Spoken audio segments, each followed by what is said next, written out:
kulanti wacan oo wanaagsan daawadayaal meel walba oo dunida daafaheeda aad ka joogtaan. halkani waa Sooraayara channel, fadlan haddii aad ku cusub tahay subscribe saar. waxaan hambalyo u diraynaa dhammaan ummadda Soomaaliyeed meel walba oo dunida daafaheeda ka joogaan 1 Luulyo ama 1 Julaay hadba saa u taqaanaan, oo ah maalintii la midoobay koonfurta iyo waqooyiga intaba, oo ah maalin taariikhi ah.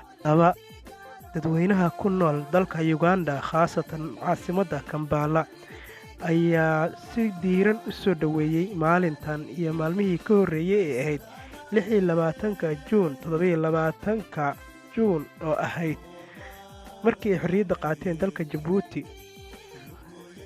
waxaan dhammaan ummadda Soomaaliyeed u diraynaa salaantaas oo ah mid ka soo go'day kashka iyo laabta, oo u wada diraynaa dhammaan ummadda Soomaaliyeed maalmihii ciidda ahayna soo dhaafay ay ugu dambeeyday 1 Luulyo.